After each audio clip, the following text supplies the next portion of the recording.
अवधूत चिंतन श्री गुरुदेव दत्त श्री स्वामी समर्थ तुम्हा सर्वांचे माझ्या यूट्यूब चॅनलवरती स्वागत आहे.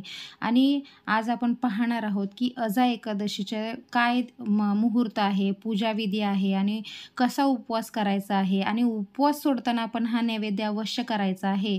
तर शेवटपर्यंत व्हिडिओ स्किप न करता पहा. जर चॅनलवर नवीन असाल तर चॅनलला सबस्क्राईब करा आणि बेल आयकॉन प्रेस करा, म्हणजे तुम्हाला सर्व व्हिडिओचे नोटिफिकेशन येईल आणि कोणताही व्हिडिओ मिस होणार नाही. आणि चला तर मग सुरुवात करूया आजच्या व्हिडिओला.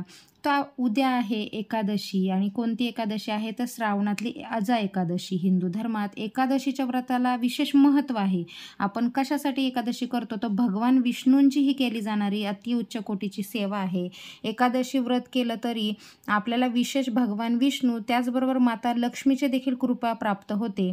या दिवशी व्रत करण्याची परंपरा फार पूर्वीपासून चालत आलेली आहे. प्रत्येक महिन्यात 2 एकादशी असतात, त्यामुळे एकादशीचे व्रत वर्षातून 24 वेळा आपण करतो.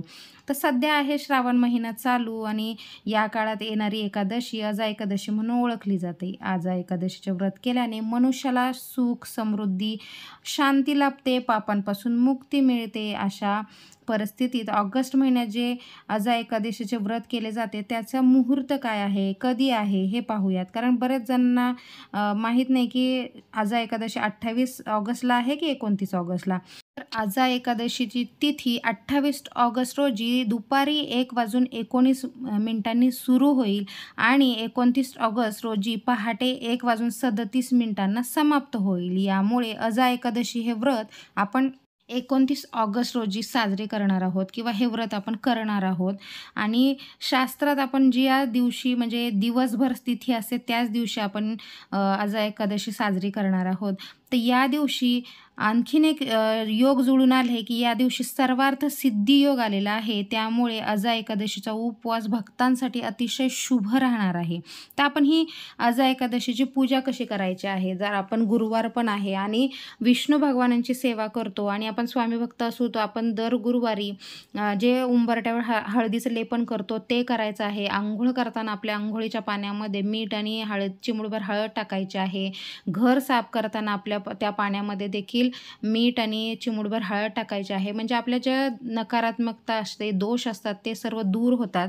आणि अशा प्रकारे आपण हळदीचं लेपन करायचं आहे. आता सांग आपल्या देवांची पूजा करायची आहे. देवघर पहिलं झटकून पटकून घ्यायचं आहे, त्याच्यानंतर मग आपण देवांची पूजा करायची आहे. विष्णू भगवानांना जर आपण पंचामृताने स्नान घातलं या दिवशी तर विशेष ती सेवा मानली जाते.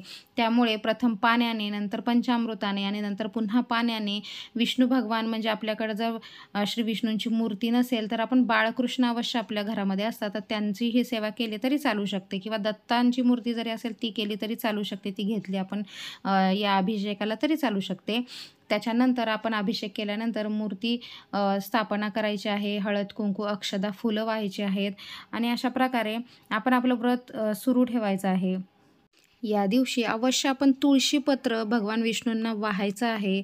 आणि हे तुळशीपत्र आपण आदल्या दिवशीच म्हणजे आजच तोडून ठेवायचं आहे. कारण एकादशीच्या दिवशी तुळशीपत्र आपण तोडत नसतो, त्यामुळे हे करायचं आहे. त्याच्यानंतर भगवान विष्णू आणि माता लक्ष्मीचं आपण जप करायचा आहे. जर शक्य असेल तर आपण विष्णू सहस्त्रनाम पाठ करायचा आहे, नाहीतर यूट्यूबला लावून द्यायचं आहे. ओम नमो भगवते वासुदेवाय नमः या मंत्राचा आपण जप करायचं आहे. त्याच्यानंतर देवाला फुलं अर्पण करायचे आहेत. आणि या दिवशी जर आपल्याला 11 वेळा जर विष्णू सहस्त्रनामाचं पठण करता आलं तर अतिशय उत्तम होतं. जर नाही शक्य तर आपण एक वेळ जरी यूट्यूबला ऐकलं तरी चालेल. आणि त्याच्यानंतर शुद्ध गाईच्या तुपाचा दिवा लावायचा आहे, धूपदीप करून घ्यायचा आहे. अशा प्रकारे आपण उपवासाची सुरुवात करायची आहे. आणि आपण जो उपवास करणार आहोत तो 2दा फळं खाऊन करू शकतो. मात्र या उपवासामध्ये आपण अन्नप्राशन करायचं नाही आहे. आणि ही जे उपवास आपण जो एकादशीचा करतो तो दुसऱ्या दिवशी आपण पारणं करतो. त्यामुळे या दिवशी केली जाणारी ही भगवान विष्णूंची सेवा हिला खूप महत्त्व आहे. आणि ही एक तिथी द्वादशी तिथीला आपण हे व्रत सोडतो, ज्याला आपण पारणं म्हणतो. तर ते आपण 30 ऑगस्ट रोजी पारणं करणार आहोत. तर पारणं करण्यापूर्वी आपण असं विशेष नैवेद्य श्री हरिविष्णूंना दाखवायचं आहे. तर याच्यामध्ये आपण काय करू शकतो? तर याच्यामध्ये आपण आवळा जर आपल्याकडे असेल, तर आवळा आपण अवश्य नैवेद्य म्हणून दाखवू शकतो आणि गोड पदार्थ म्हणून खीर दाखवायची आहे. जर आपल्याला शक्य असेल तर पिवळे कोणतेही मिठाईचा पदार्थ आपण दाखवू शकतो. पण मात्र खीर विष्णू भगवानांना आणि माता लक्ष्मी दोघांनाही अतिशय प्रिय आहे तांदळाची खीर. तर अवश्य त्या दिवशी उपवास सोडताना आपण तांदळाची खीर बनवायची आहे आणि तेव्हा आपण उपवास सोडायचा आहे. तर एकादशीचे व्रत करण्याच्या आदल्या दिवशी म्हणजे आज आपण काय करणार आहोत, तर आज आपण कोणतेही तामसिक पदार्थ, धान्य यांचं सेवन नाही करायचं आहे. मनामध्ये शांत भाव ठेवायचे आहेत आणि आपण कोणाविषयी वाईट बोलायचं नाही आणि आपलं हे व्रत करायचं आहे. तर हे व्रत आपण का केलं जातं, याच्यामुळे आपले काय समस्या सुटतात किंवा या व्रत केल्यामुळे आपल्याला काय फायदे होतात. तर आपल्या घरामध्ये जर वैवाहिक संबंधांमध्ये खूप अडचणी येत असतील किंवा पती-पत्नींमध्ये पटत नसेल, मतभेद होत असतील, तर ही विष्णू भगवान आणि माता लक्ष्मीची आपण एक प्रकारे एकादशीचं व्रत करून सेवा करत असतो. त्याच्यामुळे जे पती-पत्नीमध्ये आलेले दुरावे असतात ते दूर होतात. वैवाहिक जीवनातील कलह, समस्या मिटतात आणि आपलं जे आयुष्य आहे किंवा आपलं जे नातं आहे ते परत असं त्याला गोड स्वरूप येतं, गोडी निर्माण होते. त्यामुळे आपण हा उपवास आणि हे व्रत अवश्य करायचं आहे. त्याप्रमाणे आपल्याला मोक्षप्राप्ती जेव्हा आपण विष्णू भगवानांची पूजा करतो किंवा एकादशीचं व्रत करतो, तर आपल्याला सर्व पापातून मुक्ती मिळते. मोक्षप्राप्तीचा आपला मार्ग जो असतो तो सुकर होतो आणि म्हणतात की जे विष्णूंची सेवा करतात, एकादशीची जी सेवा करतात, त्यांना मोक्षप्राप्ती लवकर होते.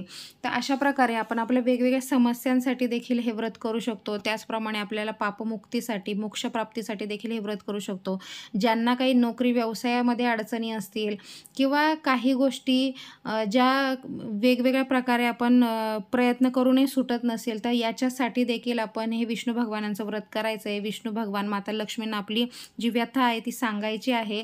तर लवकरच आपल्या ज्या व्यथा आहेत त्या दूर होतात. तर आपण ज्याप्रमाणे हे व्रत करतो त्याप्रमाणे हे व्रत करताना काही गोष्टींचा अवश्य विचार करायचे की जे नियम आहेत की हे आपण नियम पाळलेच पाहिजे. तर हे जे व्रत करतो आपण तेव्हा आपण फलाहारच करायचं, कोणत्याही प्रकारचं अन्न घ्यायचं नाही. मात्र ज्यांना हे उपवास करणं शक्य नाही त्यांनी फळं खातात. त्याच्याबरोबरच आपण बटाटे खाऊ शकतो किंवा मग जे राजगिऱ्याचं पीठ येतं की त्याचे आपण पराठे किंवा दशम्या करून किंवा त्याचा शिरा करून गोडाचा खाऊ शकतो. त्याचप्रमाणे दुसरी गोष्ट आहे की आपण आपल्या मनामध्ये कोणाबद्दलही वाईट विचार आणायचे नाही. मन एकदम शांत ठेवायचं आहे. फक्त आपली जी इच्छापूर्ती आहे ते फक्त भगवान विष्णूंना सांगत राहायचं आहे. ओम नमो भगवते वासुदेवाय या मंत्राचा जप करायचा आहे. या दिवशी आपण खोटं बोलायचं नाही, राग चिडचिड करायची नाही, कोणाविषयी वाईट चिंतन करायचं नाही. या दिवशी आपण कोणालाही त्रास द्यायचा नाही आणि या दिवशी विशेष म्हणजे मद्य आणि मांसाहार करायचा नाही आहे.